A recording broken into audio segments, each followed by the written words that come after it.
Thank you to our local programming sponsors.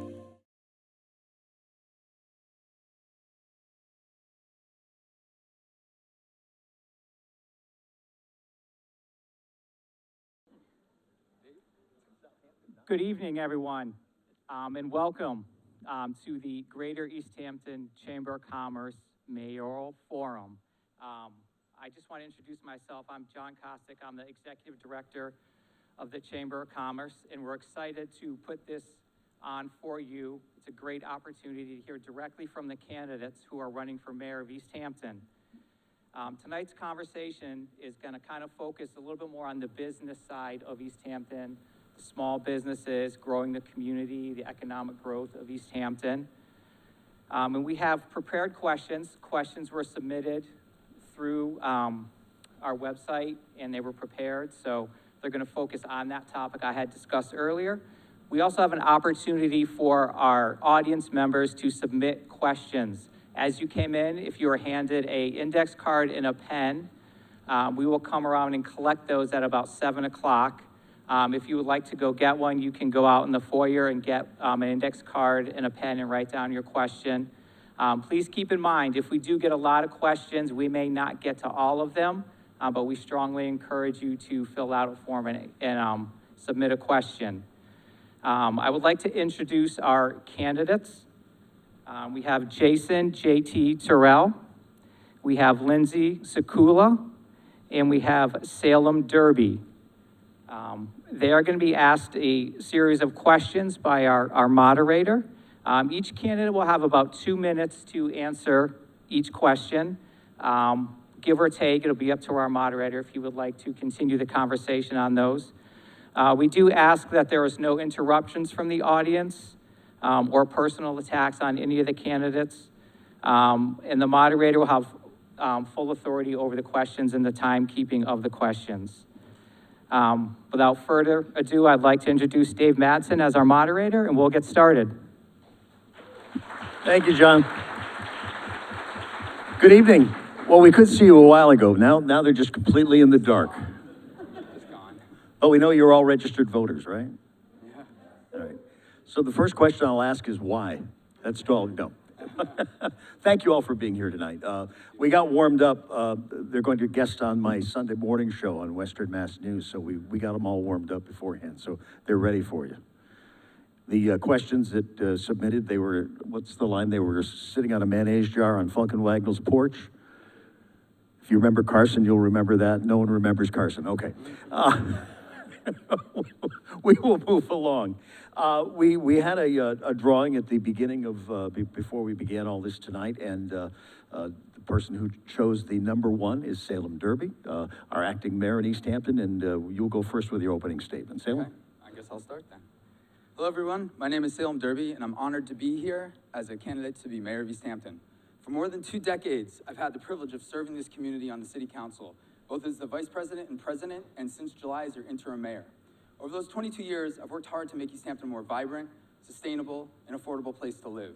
I fought for the Mass Works Pleasant Street Mills parking lot that almost did not make it out of committee in 2012, literally paving the way for breweries, restaurants, and other businesses, breathing new life into a once decaying area in New City.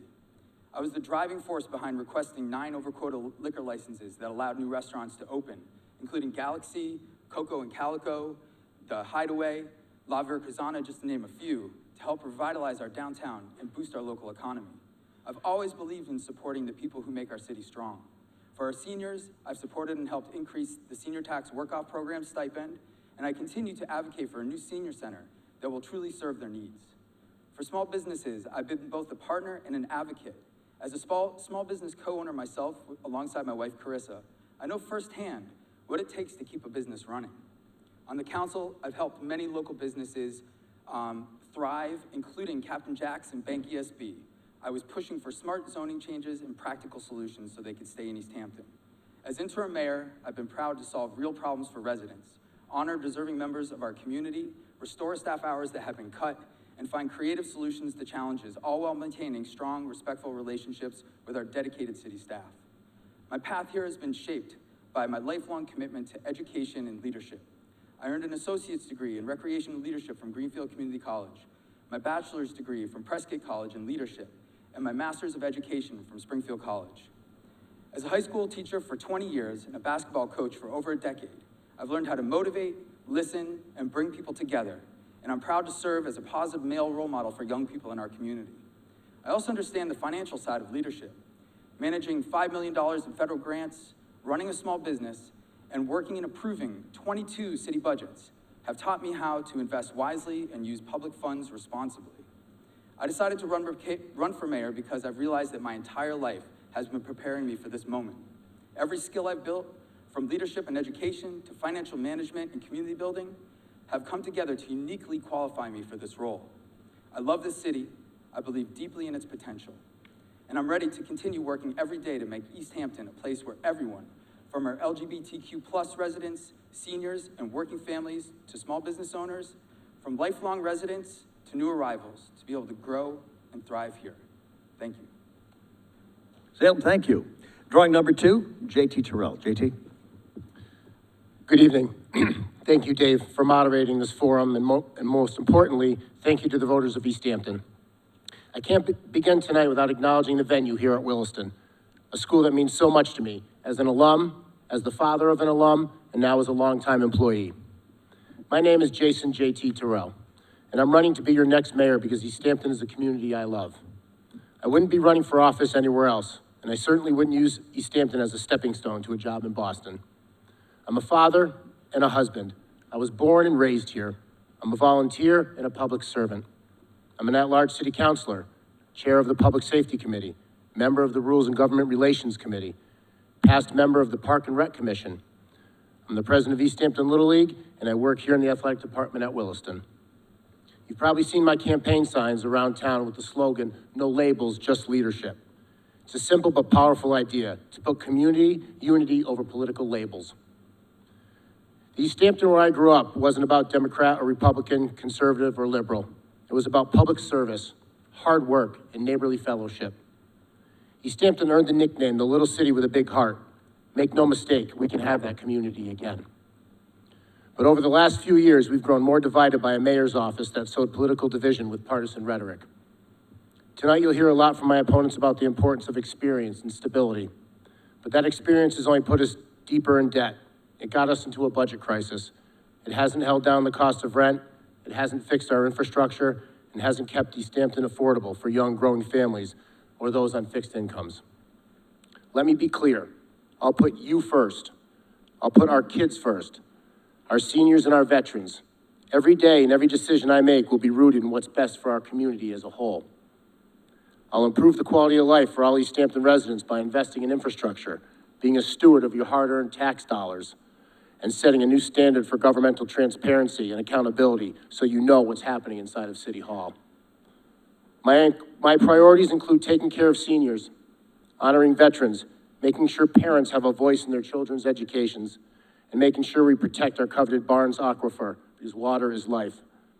I'll streamline permitting and licensing to make it easier for entrepreneurs to start new businesses, and I'll support rent stabilization. I'm the only candidate in this race that represents change and fresh ideas. I promise to be a mayor for the people, all people. I'll have a listening ear and an open door, and I'm looking forward to this opportunity tonight. Thank you. GT, thank you. And last but not least, Lindsi Sekula. Lindsi? Good evening, and I would like to thank Dave for moderating tonight, the Williston Theater for hosting our space, the Easthampton Chamber for organizing this, and of course, eMedia for filming. I'd also like to thank all of you for being here, and I would be remiss to not mention good evening and hello to my family watching online, Brinley, Jordan, Dom, and my senior parents who couldn't make it tonight. That said, my name is Lindsi Sekula, and I'm running for mayor of Easthampton.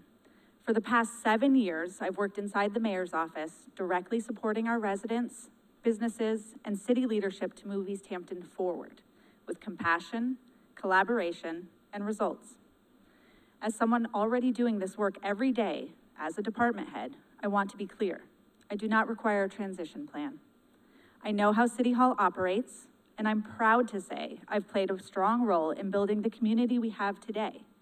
And I'm ready to lead on day one with clarity, confidence, and new visions rooted in constituent listening. I bring a unique and grounded perspective to this race, not just as a public servant, but as a mother of 3 and member of the disability community. I've navigated life both as a tenant in subsidized housing and now as a first-time homeowner. These experiences give me a deep understanding of the challenges many families face, like finding stable housing, balancing budgets, and advocating for our kids.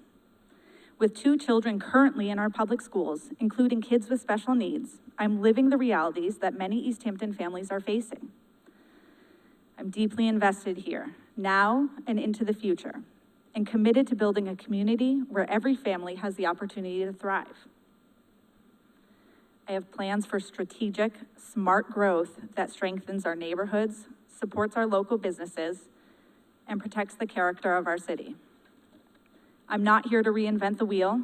I'm here to keep us moving forward, building on the progress we've made and ensuring Easthampton remains a place where we can live, grow, and thrive.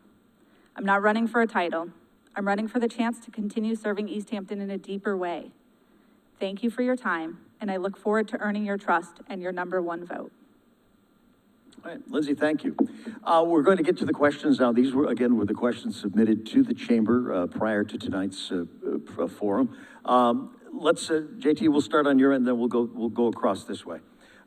Give us some examples of how you see Easthampton positioning itself over the next decade to remain competitive economically, culturally, and environmentally as part of a changing regional economy and what we see as tough economic times. Agreed, and that's a very good question, Dave, thank you. Continuing the work that's started, we did Cottage Street revitalization, then Union Street with Main Street coming on the heels of that very soon. I'd like to see a lot of businesses fill up the empty storefronts that are currently on Main Street. I'd like to streamline permitting and licensing to try to attract new entrepreneurs in and new small businesses into town. And then just really establish our small business culture, because small business is the backbone of any economy, especially in a town, city such as ours. That is certainly important. Thank you for this question. We need smart growth guided by a new master plan moving forward, which is something I'm committed to. One of the things I've heard on my campaign trail, and which I've also witnessed as a member of this community, is we need to now look at micro businesses. We have many of them in Easthampton that feel under-supported. And while we look at our small businesses, we need to focus on micro businesses and how we strategically plan for the smart growth that supports all businesses in Easthampton moving forward. Salem. So I think as we move forward, some of the things that we need to consider, as a small business owner, rising costs in everything is such a prohibitive factor. And that's just one piece of many prohibitive factors that we're facing. We have, our staff struggle to be able to live in Easthampton because of the rising rent and the housing costs. And I think as we move forward, we're gonna need to find solutions that are gonna allow us to retain our workforce in Easthampton and find ways to support that beyond just saying, we want you to be able to live here. We're gonna have to really take action in order to make that happen. And I see Ferry Street housing. We're gonna have 100 affordable units coming online soon. I see the school reuse. Those are gonna be affordable mixed income development. That's gonna be really helpful as we move forward. And we also have other housing projects that are kind of on the horizon, and they need someone to help usher them forward. They need a champion that can help get those across the finish line.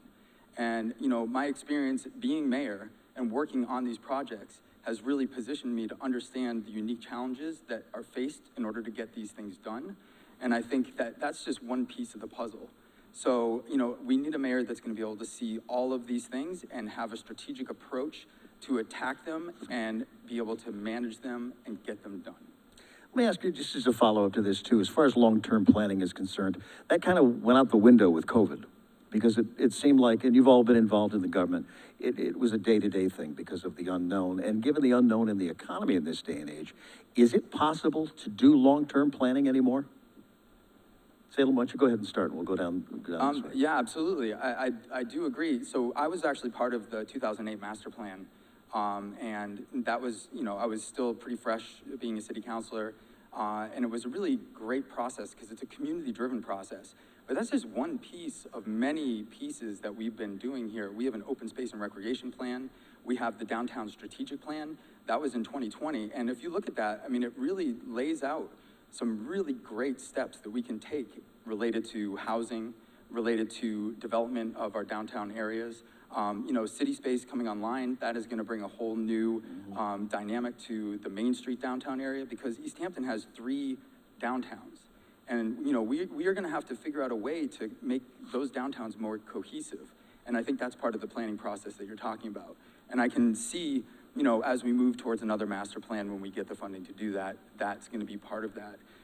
But I do believe that we can really have a progressive vision that looks at Easthampton's future and takes into account the needs that we have, the challenges that we face, and charts a path forward to do something that's gonna not just put Easthampton on the map, but keep it on the map. Lindsi, you touched on this too.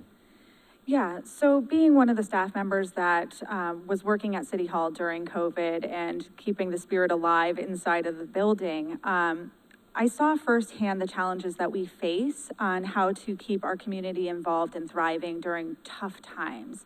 And we have been reactive in this previous administration to a lot of things. And I think right now, the responsibility of whomever's elected on the stage is to map out the next 5 to 10 years for Easthampton. We have a really solid roadmap right now when it comes to climate action planning, to current master plans that have already been worked on, and we need to have strategic visions moving forward, and that's something I'm committed to doing. So really being able to plan forward is what I'm committed to, and yeah, absolutely, we need to be thinking of the future. We're all present in the now, we're all listening now, but we need to make a plan for the next mayor as well. JT? COVID really did a number on a lot of things, businesses being number one in our society as a whole. And I think that gave everybody a different perspective on things, on how quickly things can change and how quickly you have to pivot. You don't have time to plan necessarily a lot of times. And I think that's, albeit that wasn't a good situation, I think in hindsight, that's made us better planners because we take into consideration what could happen at spur of the moment, because it has happened at the spur of the moment. And I think looking forward, we have to plan ahead, but we also have to have that plan B in case nobody saw that coming. So we have to plan for maybe something else that's not coming. I think we have to have that vision down the road. And like I said, have a plan B just in case something comes ahead that we don't foresee. The mayor oversees a budget of roughly $62 million and a workplace of hundreds of employees. What specific qualifications, leadership experience, or financial management background do you have that prepare you to handle those responsibilities effectively? Lindsi, we'll start with you. So outside of being a human being here with a family trying to financially plan for my household, I spent 10 years at our largest healthcare system here, Bay State Health, doing finance management and helping patients and families navigate the complexity of health insurance and finances there. My 7 years of experience inside of City Hall, I am the person who has created the budget book you see online every year now. And I have made sure that we increase accessibility and transparency to that book, detailing every line item so you can see who gets paid what and what we're spending our funding on. So bringing transparency to our budget is something I've been really proud of. And I'm also the person that sits down with the department heads every year and goes through their budgets and creates the roadmap in which we present to our city council to then vote on. So I've had a really, I'm very proud of the work I've done inside of City Hall on our current budget. And I like to tell people along the campaign trail as well, with $60 million, we have 60 million priorities. And my commitment to Easthampton is listening to you all on what those priorities are so we can plan for the next phases of funding. JT? Can you repeat the question, please, again? Yeah, as far as, I'll repeat the whole thing. The mayor oversees a budget of roughly $62 million and a workforce of hundreds of employees. What specific qualifications, leadership experience, or financial management background do you have that prepare you to handle those responsibilities effectively? As far as financial management, I've been involved with Easthampton Little League for the last 12 years. I've been the president for the last 8 years and oversaw, albeit it's not a $60+ million budget, but as far as the youth organizations are concerned in town, we've always had a very good, healthy budget. We've always been able to provide for all of our kids. We recently, in the last few years, put in a $40,000 batting tunnel with help through Senator Vilas and some funding through the state. Also, my position here at Williston in the athletic department, I do a lot of purchasing for equipment and uniforms and manage that budget because we're very limited as far as what we can spend on that. So like I said, granted, it's not in the millions of dollars on a scale of millions of dollars, but I feel as though I have a pretty good grip on dealing with monies. And I plan on jumping right into that with the department heads and getting a handle on that because that is my first priority. Salem. So, one of the most important things here is that my wife and I own a small business in Easthampton. It's been very successful, thankfully. We really appreciate all of the people from Easthampton that come to our business. And I have been the CFO of that business since we began 10 years ago. I navigated all of our finances through COVID. And, you know, while my wife and I are a team, I took the lead on that because before I became a teacher, I was a federal grants manager at the Hampshire Educational Collaborative, which is now the Collaborative for Educational Services. And I managed 2 federal grants. My budget was $5 million. So I oversaw the entire budget. I was in control of the entire thing, hired, used all of the money, had to do all the reporting to the federal government.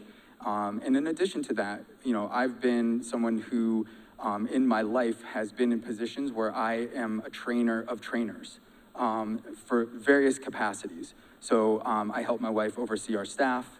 And, you know, as we think about the city's budget, since I've been interim mayor, one of the main things I've been doing is working with the budget. We just onboarded a treasurer, and I work really closely as, when I was the city council president, with our auditor. And so I've been working with the financial team, looking at what we have been trying to unravel with the budget because we didn't have a treasurer for quite a long time. And working with a consultant that we have helping us figure out all of the intricacies and catching us up. So this has been right in my lap since day one, and I feel really prepared because of my background. So this is one of the areas that I would say is one of my biggest strengths. You can prepare for a lot of things, but and we talked about this in our conversation a little bit earlier, dealing with unplanned costs. A 20% increase in the Hampshire County Insurance Trust.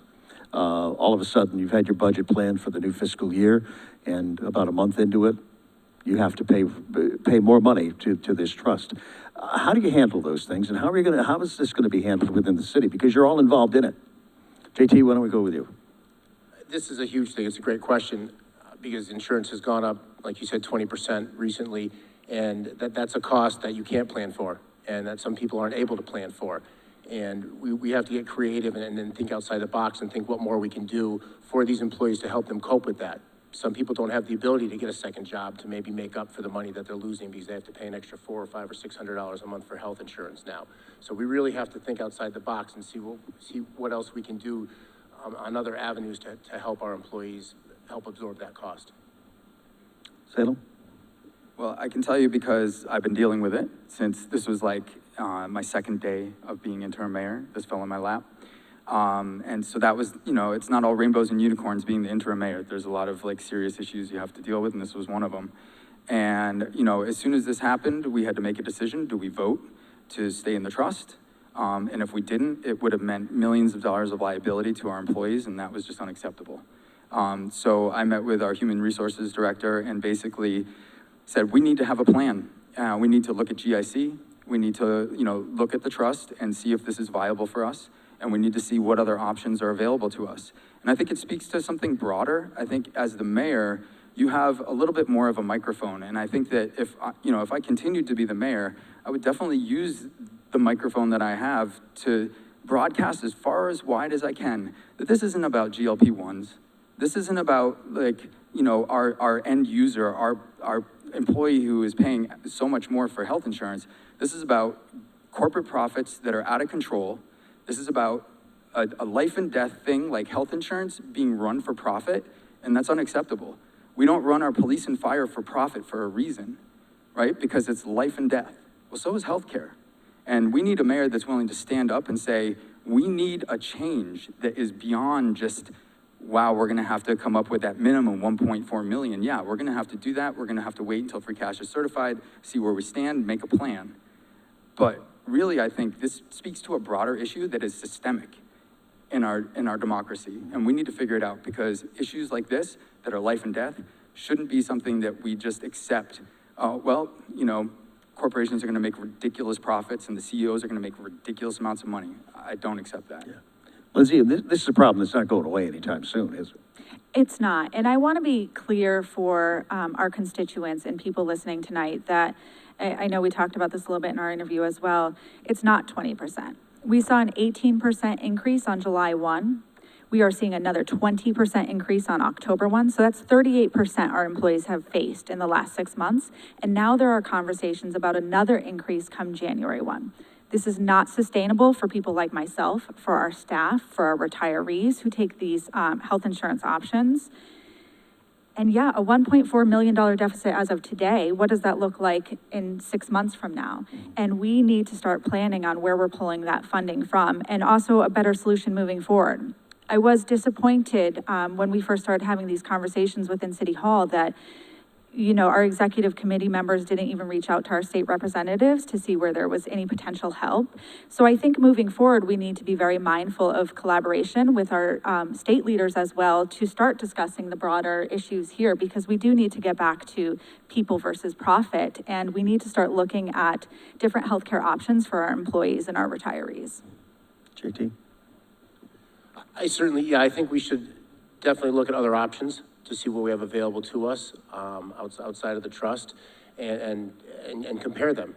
And we shouldn't just assume that the trust is the best thing. We're in that right now, but I do think we need to look at other options, and then we need to do what's best for our employees. And we need to look at that, for what's best for our employees right now, and what's best for our employees 5 years, 10 years, and when those people eventually retire.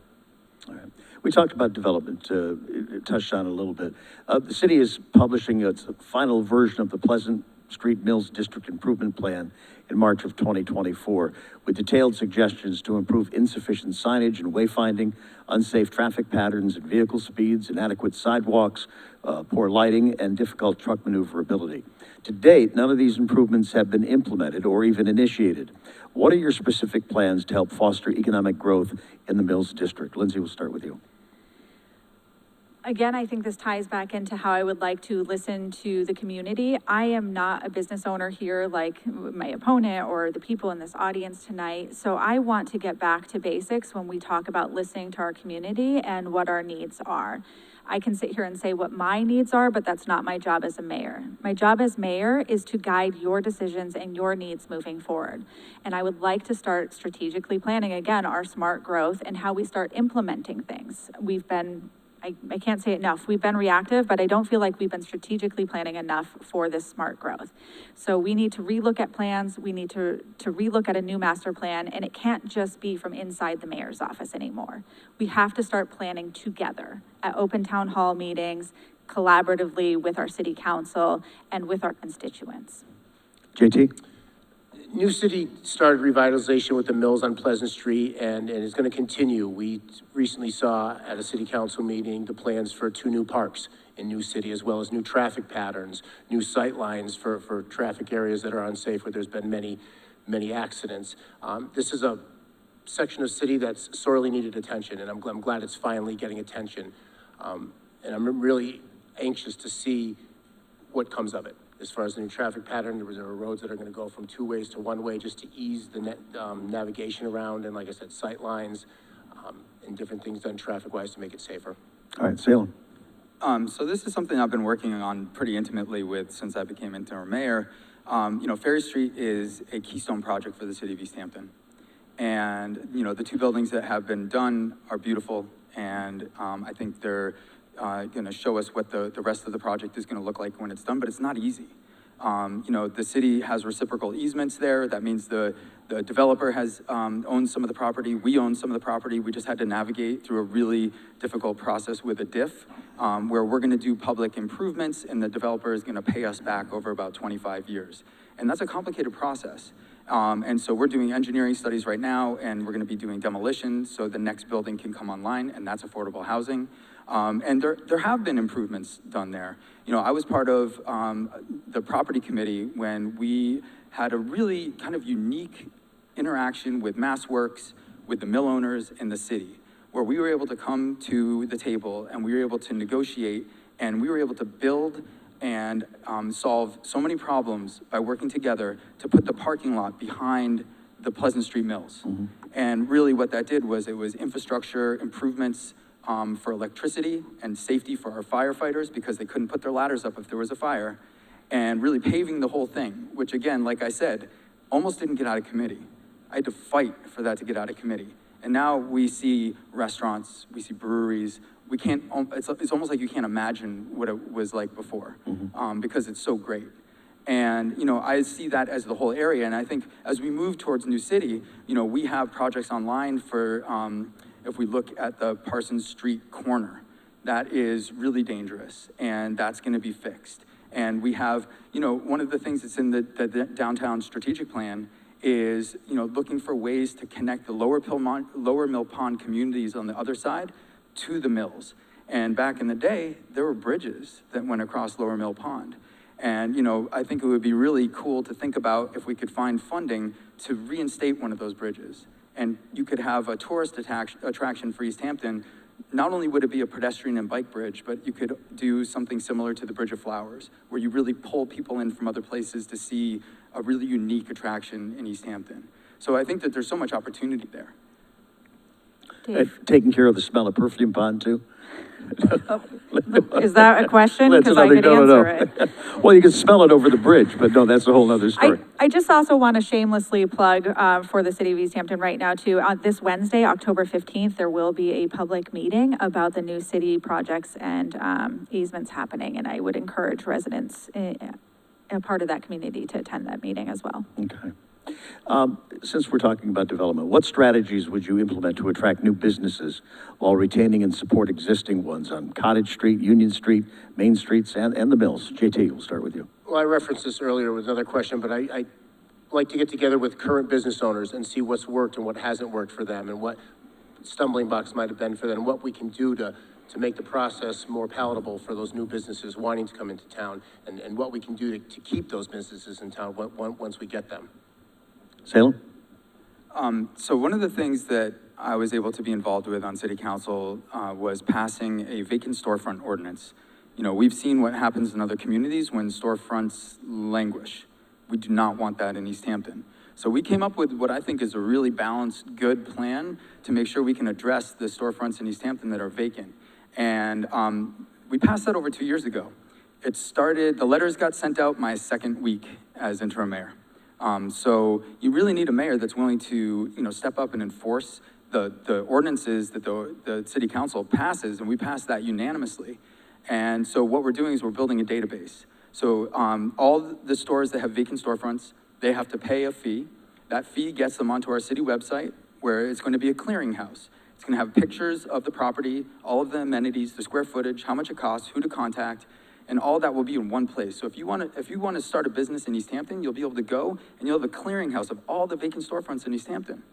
And, you know, that is the kind of thing that we need to do to be able to revitalize our downtown. You know, we need to think about what business owners need. We need to be proactive. You know, for example, in Cottage Street, we just lost a bunch of parking next to where Peter Pockets was. And I walked into town, I looked at Maple School, and I said, why aren't we using this? Because our businesses are gonna struggle if they don't have the ability for their customers to park. And within 2 weeks, we were able to open up 40 new parking places. They just opened on Thursday. And, you know, that's the kind of thing we need to be able to do, where we don't just sit back and say, hey, what do you need? We proactively go forward and we address the things that we know are issues, and we try to anticipate those by being, you know, progressive and forward-thinking. Lindsi? So I appreciate hearing conversations about zoning ordinances, because that's also on my list. I would like to see this expanded past the downtown business district though, so we can address vacant properties like the D&D Auto, which falls into the highway business district. So I think we have more work to do when it comes to our ordinances and zoning. I'm also really excited about the Main Street project that's in the pipeline, where this is a $10 million project, and the state has agreed to fund $9 million if we're doing it up to the project standards, which only leaves $1 million on the city to fund. I would also like to have conversations about how arts and culture are economic development for us. So is there the potential to expand our cultural district onto Union Street to increase walkability and accessibility to our businesses? So there's a lot of things already happening in Easthampton that I think are going well that we can expand on. I mean, we've seen what could happen, like what's the project on Union Street. What are your priorities for improving infrastructure? Parking, sidewalks, public spaces that directly affect local businesses? I know we've touched on it. Salem, let's start with you. Yeah, so I think that this is a critical piece.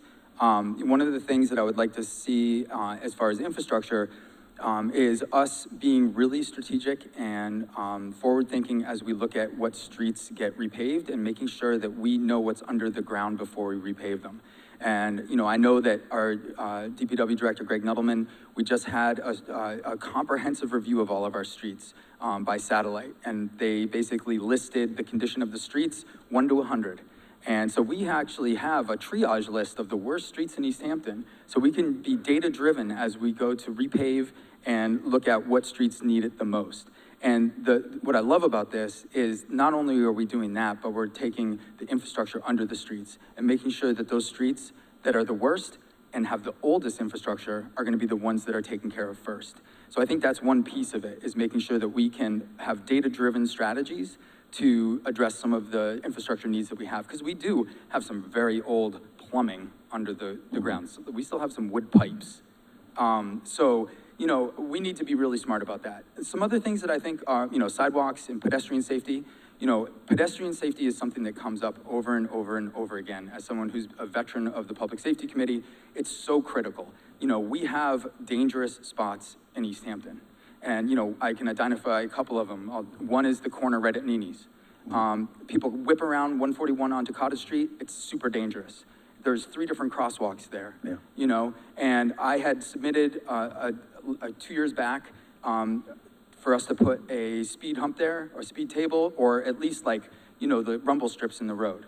And somehow that got dismissed from the committee one day when I wasn't there. So, but that's, you know, really important. And the other section, you know, there is a most dangerous intersection in Easthampton. And I bet you a bunch of people could name it. It's South Street and Main Street. Yep. And, you know, before that became the most dangerous intersection in Easthampton, it was West Street and Route 10. So, you know, we dealt with that one. We really need to deal with South Street and Main Street. It's dangerous. I just want to say a couple more things, which is, I think that we should look at connections from the bike path to different parts of town. It's in the downtown strategic plan. It's a really smart idea, so more people can walk and more people can ride their bikes. You know, that's a really important thing to like increase walkability and increase bikeability, which we already have decent. We just need to make it a little better. All right, Lindsi. Can you repeat the question? Yes. If I can find it on here, you said, could you hold that for now? What are the priorities for improving infrastructure, parking, sidewalks, public spaces that directly affect local businesses? I love this question. Yeah. And I'm really happy to have been one of the driving forces having the conversations about that pavement management plan that's moving forward today with our DPW director. It's really important that we look at not only the top infrastructure, but the bottom infrastructure, so we're not wasting your tax dollars. It's important that we prioritize street listings and not just have this imaginary list of when we'll get to your street and pave it, or do it based on nepotism. We need actual data-driven strategic plans for how we start replacing our infrastructure. And this pavement management plan is going to address that. I also really appreciated at my senior and veteran listening session, someone said, "You haven't said anything about the sidewalks." I said, oh, shoot, I haven't. Like, that isn't something I've thought about yet. So when I start having these conversations with the constituents that we will be representing, I start hearing about the things that need more addressing. You know, I drive a lot, I have young children, so I was really focused on roads, but we need to fix our sidewalks. We need to talk about longer parking plans and how we enter strategic partnerships with possibly places like our community health department downtown. And if we can use their parking spaces from the hours they're closed until the morning to increase parking on Union Street into our downtown businesses. Yeah, I'm really proud of the work we're doing, and I'm excited to see where we're going. And all of this fits into new strategic plans. JT. Infrastructure isn't a sexy topic. It's nothing anybody gets excited to talk about, but it's something that affects everybody here every single day. Whether it's a pothole you hit, whether it's a sidewalk that's got a crack in it, you can't get your wheelchair or walker up onto it. That I found out during a listening session at Cliffview, where I spoke to two ladies who didn't go downtown because they weren't able to get over the lip out of the road once they were in the crosswalk back up onto the sidewalk. That's something you wouldn't normally think about unless you're presented with that idea, or unless you walk around town a lot. And those are things people don't think about. Another place in town that's a very unsafe intersection is the crosswalk between City Space and the new library annex. That's a very long crosswalk and people don't often even look. I go to pick my granddaughter up from daycare at the daycare next to City Space, and you really have to have your head on a swivel to see which direction people are coming. So things like that, better sight lines, better crosswalks, maybe flashing lights, speed tables were mentioned, which have been a great improvement here at Williston. 2 of the speed tables we put in here have worked well. So just little things like that. How critical is what happens at the 3 vacant schools now? We're talking Pepin Center and Maple Street School to the economic development of the city of Easthampton and downtown itself. Lindsi? So I think the school reuse project can become a contentious subject when out on the campaign trail and talking to people. And just because plans have been put in place doesn't mean that they cannot change. However, I also don't want to sell dreams. I think we've already done some great work with doing, temporary solutions to long-term problems. And we need to start thinking about what this partnership looks like moving forward with Arch Development, and maybe connect with them. This is what I would like to do if mayor is connect with the developers and see where they are in the timeline. Right now, I know they're on target, but maybe we go back to the drawing table and see how we reuse the schools. But I do want to be sure that we're keeping housing on the table. And I just also want to be clear to the public that retrofitting these buildings is not a financial option for the city of Easthampton. If it were, I'm sure those that worked hard on the school reuse committee would have brought that to the forefront. It is not something that we can financially sustain. Right now, I believe we're spending about $100,000 a year to keep them without the pipes freezing, keeping them heated and keeping the electric on for the fire alarms. And I'd also like to say out loud, it would cost us $100,000 to change the way this contract looks as well. So we need to start looking at our priorities, our funding, our projects, and our strategic planning moving forward. So I think there's potential here for collaboration and new discussions moving forward. JT. Well, not knowing any of the internal specifics with the contractor, I would like to see what we could do to retain those properties as a city. I have hopes of making Maple Street going further to what Salem said and having public parking there. Taking Maple Street down and having a pay-to-park municipal lot there. That'll be an added source of revenue, similar to parking in Northampton. I would like to further that by creating all those spaces, then do one-side parking on Cottage Street. Cottage Street, as mentioned earlier, is a very unsafe to drive down. It's unsafe to walk on. I think one-side parking on Cottage Street would help alleviate some of that there also. My opponent mentioned retrofitting, how expensive that would be. I had hopes of looking into Pepin to see if we could possibly have that as a new senior center. It has a fully functional kitchen, it has a full auditorium, it has an elevator. We would have to bring it up to ADA accessibility, but without knowing the numbers, I have a hard time believing that bringing something up to code would be more expensive than brand new construction, considering new construction costs these days. Salem. So thank you. So I was the city council representative on the school reuse committee, and so I have a very intimate knowledge of these things.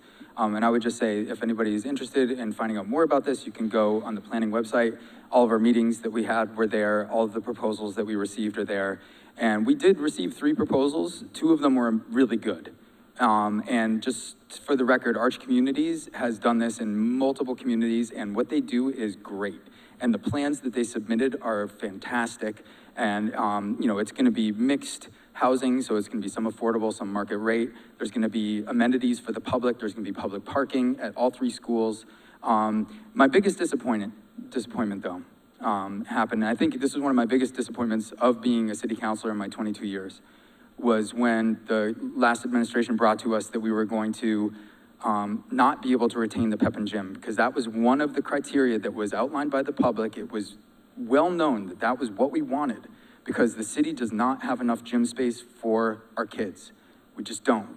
And you're not gonna be able to build a new gym. And I was the only counselor that fought against losing Pep and Gym, and I couldn't even get one other counselor to let us extend to look at it for 2 weeks, which was the biggest disappointment of my career, because Pep and Gym is critical to the health of our young people, to the health of our older people that could use it for pickleball, that could use it for exercise classes. And I will tell you, in this interim period, I am in full support of reusing the schools the way they are, because they did the studies around viability for turning into a senior center. It's just not viable. The studies are there. And I would love to see us being able to open up the Pep and Gym in the meantime, until we start looking at a senior center where maybe we can figure out a way to have some sort of a multi-use space that kids could use at night to practice basketball or to have indoor sports, because we need it. This is from the business community. How would you ensure transparent communication and consistent engagement with business owners when forming city policy? JT, we'll start with you. I would start with having clear communication lines. I think a lot of times in the past, there have not been clear communication lines. So small business owners might not have known what's expected of City Hall and vice versa. I think that's been been lacking in the past. Thank you. So I would start there with clear communication lines. And I think by doing that, it makes everything else, it's a trickle-down effect. It makes everything else a lot easier, because things are transparent, things are out front, everybody knows what's going on. All right, Salem. So in the last few months of being mayor, you can tell what type of mayor I'm going to be, which is I'm boots on the ground. Like, I walk into town every day when I'm in City Hall and I talk to people. You know, I've been a city councilor for 22 years. I've owned a small business. I know a lot of the people that own businesses in Easthampton, and I go and say hi and ask them what's going on, and you know, what are the things that are, you know, today, what's going on? What's the issue? And my door is always open. If I'm in the office, my door is open, and everybody knows that. I don't screen my calls, I don't screen my emails, my door is open, and that's how I've been since day one, and that's how I will continue to be. So if anybody has any issues, if anybody has any questions, I'm there to answer those questions and to address those issues. That's just the kind of person I am. Lindsi. So I am proud of the work I've done on the small business communities, transparency and accessibility as well. I helped create the new city website that we have today that I'm also going through a rebrand of right now. But one of the things I implemented on that website was the news flash section. And we created one specifically for small businesses to get updates during COVID and tough economic times, so they can start seeing communications from the city directly. So that's one of the ways we strengthened it. And I'm also happy to be one of the front runners for creating small business roundtables inside of City Hall. So when someone calls the mayor's office, they get me and they tell me that they have a new prospective business in town, and do they have to go to the health department? Do they come to me for licensing? Where do they go? And I like to look at the mayor's office, or as me specifically, being your last phone call. If I don't have that answer for you, I'm gonna find it.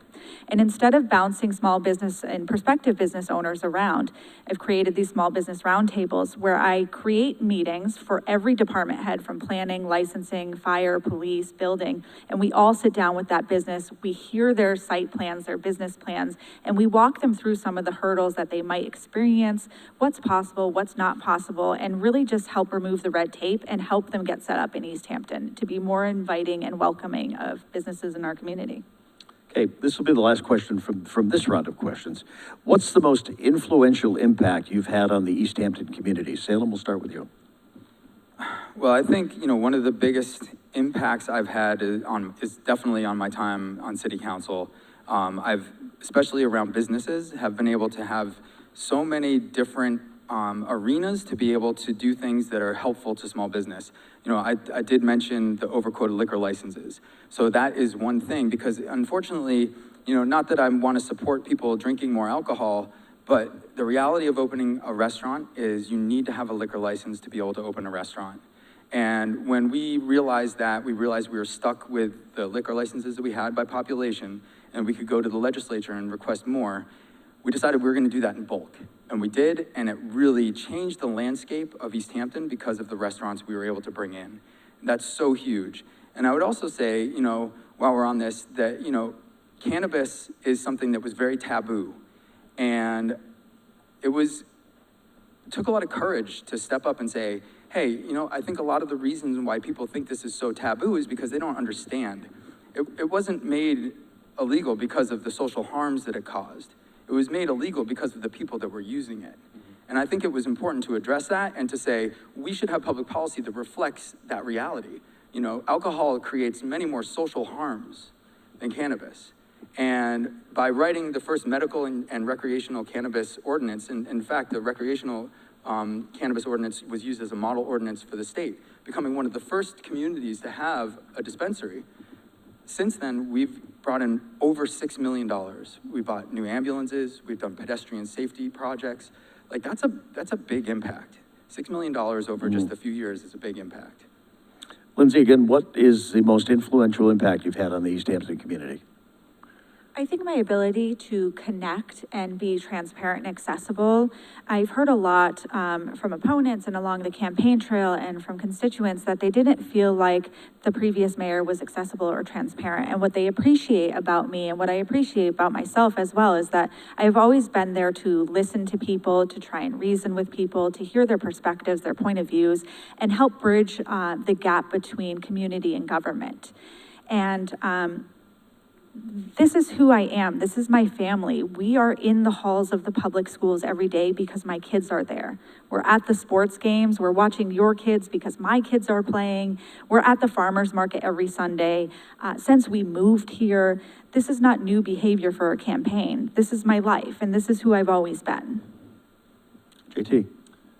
I'd have to say my involvement in youth sports, primarily in Little League and basketball in town also. Like I said earlier, I've been involved on the board of directors for Little League for 12 years, been president for 8 years, and I never had a child play in Little League. I often get asked, oh, how old's your kid? Oh, my child never played. Why the heck are you involved then? What are you doing this for? Because I love the city. I love baseball. I just like being involved. I was a youth referee for basketball. I was an umpire for Little League, and like I said, now I'm on the board of directors. I just think all the interactions with the children in town through youth sports has just been wonderful. All right, we're gonna get to the questions you gave us here tonight. Let's start with, how do you envision continuing to support our active artist community, both visual and musical, and continuing to grow our reputation as a cultural hub of the Valley? Lindsi, let's start with you. Yeah, I plan on continuing to frequent our small businesses and support arts and culture in our community. I'm wearing my City Space pin tonight. I think being involved in our community and again, helping bridge the divide and communications between government and community will help us thrive moving forward. Arts and culture are economic development, and we need to invest in that to make sure our city is thriving the way we already are moving forward. JT? I certainly agree with that we need to support our artists and our small businesses in town because they're the backbone of our city, and they need our support. I just went blank. I told you. What's the question again? How do you envision continuing to support that community? Oh, just being transparent and clear communication lines. What I'm getting from speaking to constituents is inaccessibility of town hall, or if they go to city hall, they can't get their questions answered in a timely manner. And I just want to open up. I don't want it to be taboo to go to city hall to ask a question or to find something out or to drop something off. I want there to be open communication lines. I want everything to be transparent. I want people to know where they stand and what's needed to get things done. Salem. So I've been a ardent supporter of the arts since the very beginning. it was a really proud moment when I got to vote for the Cottage Street Cultural District. You know, when you asked before, one of the proudest things that I've done, you know, in my time here, well, one of them is connecting Laudable Productions with our Parks and Rec Department and our mayor's office to bring Mill Pond Live to Easthampton. That was not gonna happen, but I was able to facilitate the meetings and we were able to make it happen. It was a huge, huge benefit to our city. One of the first things I did as interim mayor was wrote a proposal for a public art festival with 6 or 7 murals around town and really looking to create a community art festival that bridged downtown and the mills. And the way that we would bridge downtown and the mills is to have murals downtown, have murals at the mills, but then have a sidewalk chalk art competition between the Mills, and downtown as a connection point. And I gave that proposal to our ECA director, and she said, "Do you know what I do for a living?" And I said, "You're the ECA director." And she said, "I'm a mural artist." And it was, she brought it to her public art committee, and that is in the works. And that kind of thing is the kind of thing that not only builds community, but it is something that brings us all together. And public art is one of those things that really enriches our life in Easthampton. And I think that if we can do something like that, we could continue those things. City space, you know, and supporting the artists that, you know, had such a difficult time getting kicked out of their studios because of raising the cost of rent.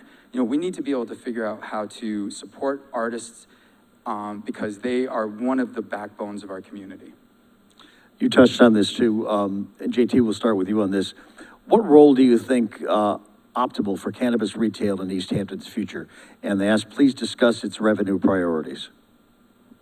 Can you repeat the question, please? Yep. What role do you think optimal for cannabis retail in Easthampton's future? I think the future for that is great. The money that produces for us to utilize, whether it be for education or public safety, I think that's gone very well since the implementation of the Cannabis Commission here in town. Salem? So, you know, I would like to see, as far as cannabis goes, I think that we need to support our local cannabis businesses. I think we need to be in touch with them to make sure that if there are any negative side effects, that we're mitigating those as much as we can. You know, I think we look at Cottage Street, you know, people parking in bad places. Now that we have a new parking lot, I think it's really important for that business to potentially send their customers, you know, so we don't disrupt normal operations. We don't really have community use impact fees anymore, so really what we're relying on is we're relying on the local option tax. And we are gonna still get money from that. It's not gonna be as much. What I'd like to see is, I'd like to see us move beyond that. I'd like to see us do a local option tax for other things like alcohol, like a nickel on every beer you buy. And that comes back to the city to help us support the good work that we're doing, because times are gonna get tight. And we need a mayor that's willing to go and work with our legislators to try to get things like that going, because you know, those are the types of things that are gonna allow us to get through the tough times, is being creative and thinking outside the box. Lindsi? Yeah, I think we're starting to see the revenue come down a little bit from taxes on our cannabis locations, and we've had a few that are no longer open anymore as well. I did have a conversation with the Cannabis Control Commission just the other week about the potential for social consumption sites coming in the pipeline. So this is gonna be the next wave we're seeing for cannabis. And I think it's gonna be very important for our leaders to be strong in where we stand with our boards of health, where we stand with our cannabis companies, and with our community on if that's something we wanna see here, and if the tax revenue from that would be beneficial. Do you all agree that the cannabis industry has been good for Easthampton overall? I do. I would say, yes. Yeah. All right, we've touched on this too, on the senior center. How do you envision funding a new senior center? Have you considered a community center that would benefit all residents? Salem, let's start with you. So the answer is yes, I have considered that. And in fact, you know, one of the things, as interim mayor, I started a program called Keys of the City. And our first recipient, Robin Bilecki, who is a superstar at the Easthampton Community Center, you know, when you go there, it's kind of not the most appropriate place for the amazing work that she does. So I was just in the first senior center building committee meeting the other day, and my brain was spinning, and I was like, wow, what a great thing it would be if we could have part of the new senior center be like a food pantry with state-of-the-art stuff, and Robin could lease that place. And then I was thinking, well, you know, a community center with a gym, if we can't get Pepin, that would be amazing too. I think that we have to think creatively as we look at the new senior center. It's gonna be difficult because, you know, it's gonna be expensive. We looked at a lot of other community senior centers and they're not cheap. And so this is something where the citizens are gonna have to step up and decide if this is something that they wanna support. And I think it might be easier to get buy-in if it's something where everybody can see that they have ownership, they have a piece of it. And I would love to see multi-generational interactions where we have kids that are there playing basketball at night with older folks that could be role models for them.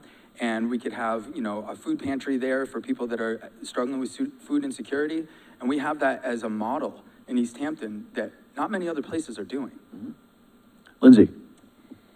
Yeah, I've talked a lot on my campaign trail about wanting to see intergenerational programming in Easthampton. I think we lack a lot of activities and locations for youth and seniors. I also want to acknowledge our senior ad hoc building committee, as well as now our senior center building committee, who has done a lot of hard work on finding locations that are publicly owned that we could potentially build on for a new senior center. And I think everyone on this stage tonight wants to support our seniors. They are our most vulnerable and growing population in Easthampton. And while we could all sit up here and say what we want to see for Easthampton and that we want a senior center, and of course, hi mom and dad, I'd love to see you there, and with a basketball court with my kids there as well, that doesn't mean it's the right choice for Easthampton. So I'm happy to champion a new senior center if that is what our community at large would like to see. But we do need to think about the funding for that, because we would be looking at bonding, and there's strategic ways to bond when our new school bond drops a little bit. So there's conversations to be had with the general public about what your visions are for moving Easthampton forward, because your visions are what I am going to act upon. JT? Yes, this plays right into my vision for Pepin. Like I mentioned earlier, it has a fully functional auditorium, a full kitchen, a full gymnasium, and that could be multi-use. You could have Council on Aging, you could have the Park and Rec Department centered in that building. It could be used for the community center. There's enough building there where it could be a multi-use facility for the youth, for the seniors, for the food pantry. I just really think that and the location there is prime location, very accessible for anybody that needs to. I just really think that fits into that narrative. Right. This is a concern for many folks. I don't care where you are, whether it's Easthampton, Southampton, Northampton. What will you do specifically to make Easthampton more accessible, and I would say even add to this, more affordable for residents to be able to age in their homes that they've lived in for all of their lives? Lindsi, let's start with you. Easthampton is comprised of a working class community. We see it in my own home. And right now, housing insecurity is a big deal for our residents, and I'm hearing that a lot of people feel forgotten. And my parents, as example, they can't downsize their home to now age in place in a smaller location. And we really have a large need and a small amount of real estate to do that in. So focusing on our working class community and making Easthampton more affordable through rent stabilization and our housing development projects, that's gonna be a priority, I think, for anyone on this stage, and certainly for myself. JT? Certainly rent stabilization for those out there that rent. I certainly think that's a necessity. I would also like to see a flat tax for seniors. Seniors, 9 times out of 10, are on a fixed income, living off of Social Security or retirement or a pension. And like I mentioned earlier, they can't just increase, their pay isn't being increased if their taxes are being increased or things like that. So I would go that route for that. Salem? So as a member of the ordinance committee for, well, I think at least 16 years, this actually came onto our plate pretty recently, and I would, shout out the Fair and Affordable Housing Committee for doing a really great report on zoning in Easthampton and how we can change that zoning to make it more accessible to increase density and fix some of the issues that are keeping some of the infill that we kind of need to create more units. So that is gonna be a piece of it. One of the things that I think we need is and this was actually outlined in the downtown strategic plan, we need more multi-use condos, like condos for people that are looking, or aging, looking to downsize. Right now, there's not a lot of places for them to go. And I would also say this isn't just an issue for seniors, this is an issue for young people. I have 2 adult children that live at my house because it's too expensive for them to live other places. So this is, a generational issue. And I think that, we also, again, we need to look at this as not something that's isolated to Easthampton.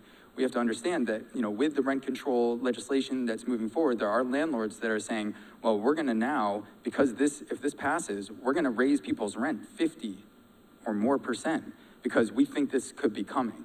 And so we need to really kind of take a hard look at this and make sure we don't create any unintended consequences for our renters in the community, and that we do whatever we can to keep our housing projects on track, that we do not let them flounder, that we do not let them stagnate. We need to make sure that these come online so we have more housing stock, so we can approach that 10% affordability, so we're not subject to 40B, which are predatory development, and that's really important. Lindsi? As we look at this, I mean, you look at sections of Easthampton now, and as far as being able to build a house or build a new home, you need, what, an acre of land at least. But you look at the demand for the housing, say in the Plains or off of Holyoke Street or whatever. Is there a need to go back and rethink how we develop housing now to make housing, again, more affordable? That was the reason those houses were built in the first place, to try to reassess where we are with this, to make it more affordable for seniors and for younger people. Yeah, and I think we're doing that right now. Our Affordable and Fair Housing Partnership has been working on that. They came out with a very robust housing production plan and have been working diligently on some zoning and ordinance changes that will help us bring in things like ADUs. We're also looking at the potential for, expanding in the Plains with ADU housing and things like that. And we have to get creative with how we move forward to allow people to stay in Easthampton. JT? I agree. We have to do what we can to keep families in Easthampton. And as much as this is a destination and a lot of people want to live here, I really want to keep the people here that are living here currently. Maybe reanalyze the zoning laws, but just really look at the housing projects that are in process now. We have the housing project on Northampton Street going on now, on Ferry Street going on now, and I think we need to wait and see what impact that has on our infrastructure and go on from there before we start any more projects. We really have to see how that's going to affect the infrastructure with all those additional units before we start any further projects. Salem? Can you repeat the question? No, as far as rethinking zoning ordinances and everything else to make houses, do you actually need an acre of land when you could do something on a third of an acre, such as the houses were built in the Plains? Absolutely. And so, yeah, so right now, the zoning, the ordinance committee is working on zoning right now to address this very issue. One of the things that I was an ardent supporter of was ADUs, or accessory dwelling units, to allow people to have structures on their property, to allow, elderly parents to move in. Right. And this actually becomes a broader topic because, we could bring short-term rentals into this discussion because, ADUs could actually, this is a hot topic about short-term rentals and ADUs, but, there's families in Easthampton that in order to pay their mortgage, they have an accessory dwelling unit that they rent out for a couple months a year, and then that helps them stay in Easthampton. And so I think that, these are complicated issues. One of the problems is we don't have any hotels. We don't have, any capacity to house people here beyond the people that live here. And so I think short-term rentals do play an important role for our businesses. We need short-term rentals to bring in people to our community, to frequent our businesses. And that's something that I think gets lost sometimes. And I think we also need to be creative. We have this really interesting proposal over off West Street to put these little miniature artist houses. If you were writing a book, you'd have like a little yurt, and it was heated and had a bathroom, and the city council flatly rejected it. And so I'm pretty sure that property is going to be a development now. But we need to look at some of those creative ideas to figure out how we can, take some of the pressure off of the housing market, and I think looking at the zoning is an important piece of that. As we look at development, I mean, you talked about Northampton Street, and the development going on there. As you envision the future of Easthampton, what areas of the city do you see as potential for additional growth, whether it be for homes, affordable housing, or for business? JT?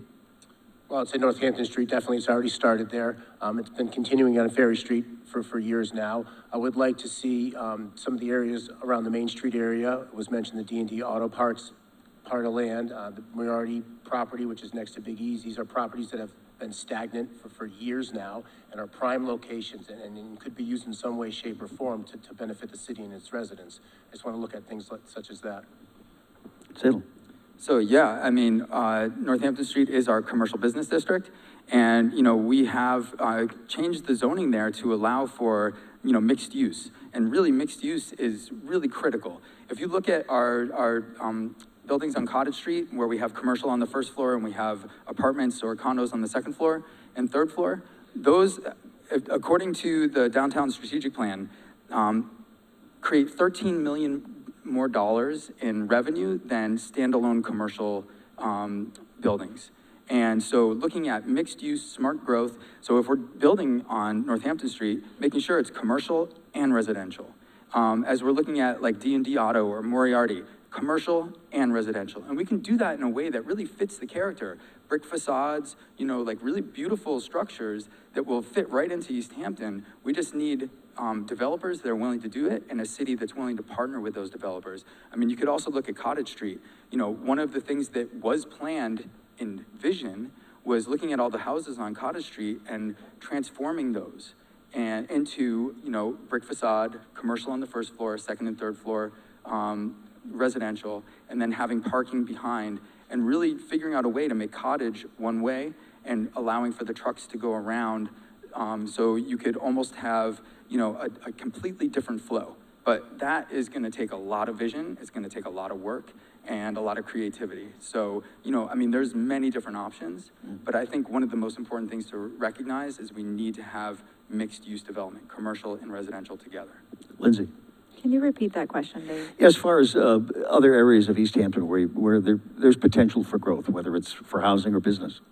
Yeah, again, I think we have limited stock here. One of the projects that has been in front of us is 385 Main Street. And what I like about this project is it's honoring open space while also providing housing. And I think it's really important moving forward that we look at preserving open space and conservation land, as well as honoring housing for our humans and our residents of Easthampton. And I want to mention that I'm a big proponent. We're hearing a lot about developers. I want to mention that I'm a big proponent of public housing as well. We're talking a lot about private housing on the stage tonight, and I think we could benefit from some more public housing and looking at strategic partnerships moving forward, as well as our strategic growth moving forward, and making sure that we're not just bringing in developers and pumping out housing. I mean, this isn't the state's agenda for housing, right? We want to be responsible with our growth here in Easthampton to make sure that it is sustainable and that everybody has a place to go regardless of their age. So there are locations right now, and I think, as we've all mentioned, we also need to be creative. So being creative, looking at the properties we have, and in thinking about what growth looks like for housing moving forward. Salem, you did touch on this as far as Cottage Street is concerned, and the change of the traffic pattern. We know Cottage Street is thriving. You go there on any weeknight, on the weekends especially, there's a ton of traffic, and I think we all agree that it can be a very dangerous spot. What is your vision, and you touched on this, we'll start with you on this, for the future of Cottage Street? Oh, I love this. So I was one of the big proponents when Mayor Mike proposed the promenade or the boardwalk on the pond. You know, if you remember what it was like before, it was like a black wrought iron fence that caught trash, and occasionally there was a banner on it. Definitely did not showcase the beauty that we have in Easthampton of our pond and Mount Tom and that iconic view that really kind of puts Easthampton on the map as far as a destination. So my vision for Cottage Street is to, you know, look at that. And one of the things that I've been talking about forever, and I'm really proud that I was able to get this into the downtown strategic plan, which is extending the boardwalk. Extending the boardwalk past where it is and looking to create a way to flip some of the 20 Cottage Street, flip so there can be outdoor dining on the pond. And you'd have about 115 feet of new boardwalk potentially there. And it was something that is not out of the realm of possibility. If you can find the right, you know, grants, this is something that could happen just like the boardwalk happened. You know, and I also am open to looking at the Cottage Street, because the temporary parking solution I put in place, you know, that's gonna potentially be there for about 3 years, but we need to really think about what's gonna be next. And we're gonna have to take a hard look at how Cottage Street is laid out and what do we want there for our business owners and for our residents, because it's great, thriving, it's great. So we wanna keep that energy and we wanna keep moving forward. Lindsi? Yeah, I don't think we have a lot to change. I want to emphasize that Cottage Street is thriving. It has wonderful business owners that I see on a regular basis. And I hear a lot of people talk about the basics of Cottage Street. Where are the trash cans? What's going on with the traffic? How do we mitigate these issues? So if you walk downtown Cottage Street today, you will see a trash receptacle at the Marigold parking lot, which I worked with our DPW director to bring back this past week. Just making sure that Cottage Street is walkable, that people can visit it. I don't think we necessarily need to make grand financial plans right now for how to make changes. I think we need to stay committed to the businesses that are here and making sure that they stay thriving. JT? Yeah, I mentioned this earlier. I'd like to see a municipal pay-to-park lot where Maple Street School is, expanding a little more than what it is now, and do parking on only one side of Cottage Street, because there are a ton of pedestrians on Cottage Street, and it's very unsafe. And I think with better lit crosswalks with the flashing lights, better painted crosswalks on one side parking, it's gonna make traversing Cottage Street much easier and much safer, as well as have that parking lot where Maple Street is, which would be a good source of revenue if that was pay to park. These are tough problems to have to deal with, but they're good problems to deal with too, right? I mean, there are cities and towns who would die to have the problems that Easthampton has.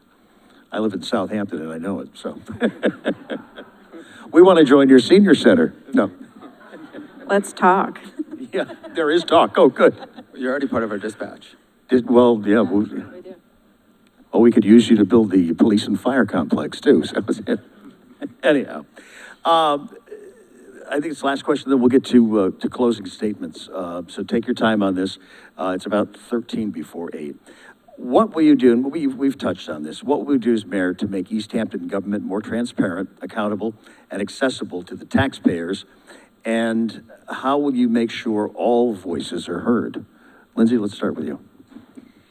Yeah, I will stay just as involved now as I have been. I would like to be the mayor that is at the sports games, that is out in the community, that is at the farmer's market having these conversations. One of the plans I have promised along my campaign trail is doing open town meetings. I'm not expecting constituents to go to city council meetings and stand on stages and look into cameras and talk about the hard subjects, because that's not always easy to do.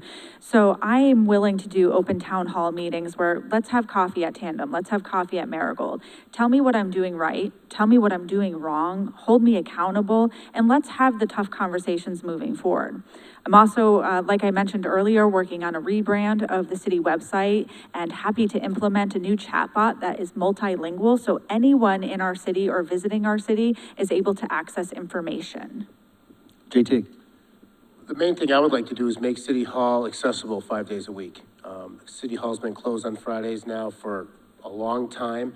I'm not naive. I don't think I'm going to talk anybody into working a 5-day week when they've been working a 4-day week for years. I do think, however, though, with creative scheduling, maybe a Monday to Thursday, a Tuesday to Friday, I think it can be worked out. That's what I'm hearing a lot from constituents is the inaccessibility of Town Hall on Fridays, and I would really like to champion that effort to make it more accessible. Salem. So I've been practicing this. So I've been interim mayor for over 3 months now, and when I'm there, I'm accessible. And you know, I haven't mentioned this yet, but I'm also working another full-time job. And I'm still at City Hall every day. And so, you know, I go to City Hall before school, and then I go work, and then I go to City Hall after school. And I think it's really important to have somebody there every single day where people can come and they can talk to somebody, whether it's me or whether it's somebody else. I think it's really important for us to have somebody there every day. And so that's one of the things that I'm gonna make sure that I continue as I move forward. If I can focus all of my energy there, I'll be there pretty much every day. And if I'm not, I'm gonna make sure somebody is. Because I wanna make sure that if someone has a concern, that they can talk to the mayor, whether it's through a proxy or whether it's directly to the mayor. And you know, I get the mayor emails, and when I get an email, I read it and I respond to it. And I think that's really important. I think, you know, I should be accountable to the people that I'm serving. And I'm gonna not only be accountable, but I'm gonna be visible. Before we wrap up for closing statements, I want to ask each one of you, what's the thing that you like most about Easthampton? JT, let's start with you. The community feel. We are a city, like I said earlier, but we still have a small town feel. And I don't want us to ever lose that. And I think it's very unique to us. Lindsi? Yeah, I would agree that the community is what makes this place feel like home. For those who get the reference, this is my Stars Hollow. I enjoy the fact that I can walk down the street and I see my neighbors, I see people I know, I see people who come into the office, and we create bonds, we create community here, and we know our neighbors, and that's important to keep moving forward. Salem? So I would agree, but I would also add, like, the beauty. We have such a beautiful city. And, you know, I think that's something that we sometimes take for granted, and we should, like, Nonotuck Park, gem. The pond, amazing. The view, unbelievable. And then you add the arts and the culture, the restaurants, the people. You know, all of these things kind of culminate into something that's absolutely stunning. And it's why Easthampton is now a destination. And I remember I was sitting at a city council meeting when we were talking about the promenade, and a city councilor said, Easthampton will never be a destination. And I said, excuse me, yes it will. And here we are. These are all questions they had not seen beforehand. How about a round of applause for all three candidates?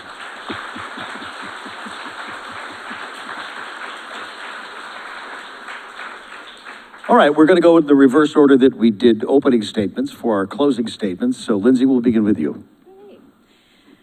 Well, thank you everyone for submitting your questions and making space for us. I also want to thank my opponents here for joining me on stage tonight and answering these questions together. I think it's important that we have these discussions openly and honestly.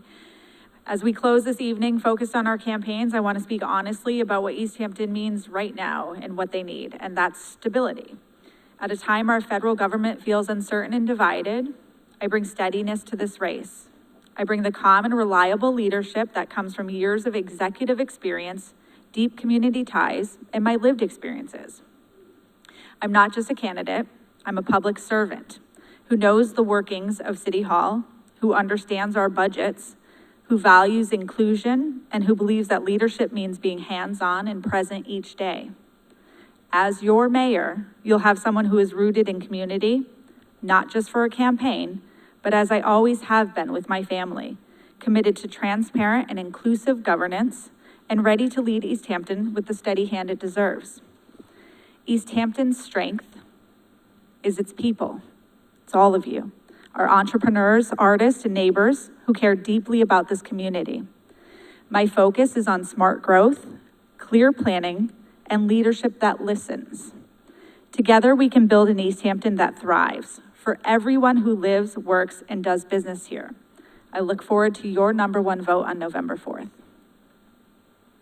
JT. Once again, I want to thank you, Dave, and thanks to Williston for hosting tonight's forum. On November 4th, you have a clear choice. Do you want a continuation of the same experience that's landed us in a budget crisis and left many of our residents feeling like their voices don't matter? Or do you want change and a fresh perspective?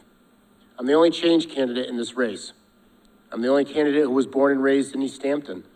I'm the only candidate who has made unity and community central focus of my campaign. I'm the only candidate who has promised to set a new standard for government transparency, accountability, and accessibility. At the end of the day, I want every Easthampton resident to know that in me. They have an empathetic leader who will listen and make every decision through the lens of what's best for Easthampton, not what's best for a party, a person, or a political point. Our next mayor is going to have to make some tough decisions. We need someone who is committed to fiscal discipline and making smart investments that improve the quality of life. I believe I am that person. Local government is so important. Municipal decisions are the ones that affect and impact our lives on a daily basis. I understand what the city needs because the city is part of me. I've lived here my whole life. I'm not in this race for me. I'm in it for us.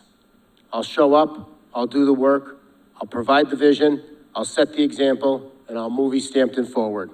In part, by getting back to basics of good municipal government. I'll safeguard your tax dollars and only spend on things that are an investment in our future. My priorities are clear and simple. Improve our quality of life, protect our water, keep Easthampton affordable, invest in infrastructure, support small business growth, improve our schools, and support growing families, our seniors, and our veterans. Easthampton is great because our people are good. My only agenda is making Easthampton a draw to new families and working to retain our current households. I'll be a mayor for all the people. And on November 4th, I would be honored to get your vote. Thank you. Salem. Thank you. So for more than 22 years, I've been serving Easthampton on the city council as both vice president and president, and now as your interim mayor. In that time, my family has sacrificed so much. I've worked a full-time job, raised 3 kids, Parker, Rowan, and Chloe, gone to graduate school, and I still showed up for the city every single week. At one point, Council President Dan Rist, I think he's here, believed so strongly in my contributions to the council that we actually changed the meeting night from Tuesday to Wednesday so I could continue serving while I was in grad school. That's the kind of commitment I've always brought to Easthampton, showing up, putting in the work, and finding solutions. And that's exactly what I've done as mayor these past few months. When a bill for over $100,000 sat unpaid for more than 4 months, the police chief came to me in frustration. I immediately took action. We met with the right departments, found the error, and resolved it right away. The chief said, I've been dealing with that for 4 months. We solved it in 10 minutes. That's what leadership looks like: listening, acting, and fixing problems. When the Ferry Street affordable housing project started to stall because of confusion and lack of direction, I stepped up. I worked with the developer and city departments to negotiate a path forward to keep this critical project moving, because Easthampton needs more affordable housing, not more red tape. When I came into City Hall on my first day as interim mayor, I noticed that it felt like a dark cloud had descended on staff morale. I recognized this and started to work to improve the situation. As an expert in group dynamics and interpersonal communication, I'm working to rebuild a professional, team-oriented environment, one based on respect, collaboration, and trust. And beyond fixing problems, I've been building community. Launching the Keys to the City program, restoring employee hours that have been cut, helping boost morale, and creating new parking solutions on Cottage Street to help local businesses while making the best, highest use of a public resource. I've been doing the work as mayor while working another full-time job. I'm not just talking about what should be done, I'm getting it done. There's no learning curve. I'm doing the work now. I think we should view this election as a job interview for one of the most critical jobs. Who has the most robust, relevant education, the most experience, and the skills to get the work done? I would be honored to be hired by the citizens to continue to lead Easthampton as its mayor. I believe in Easthampton, and I'm ready to keep moving our city forward with integrity, compassion, and action. And I want to say thank you to Dave. I want to say thank you to the chamber. I want to say thank you to the audience. I want to say thank you to the other candidates. But most importantly, I want to thank my wife and children for all the support and love that they've given me over these last 22 years. Thank you. Thank you. How about a round of applause for all 3 candidates? My thanks to Salem Derby, Lindsi Sekula, and JT Tirrell for taking the time to be with us tonight. Your city will be served well by any one of these 3 candidates. So my thanks to them, my thanks to all of you for being here, for the chamber itself, for taking part and sponsoring this tonight. Remember, this is your first real big test of ranked choice voting, so think wisely. You have 3 good candidates to be your next mayor of Easthampton. And don't forget to vote on November 4th. That's the last thing. Now it's all up to you. Thank you all. Have a good night.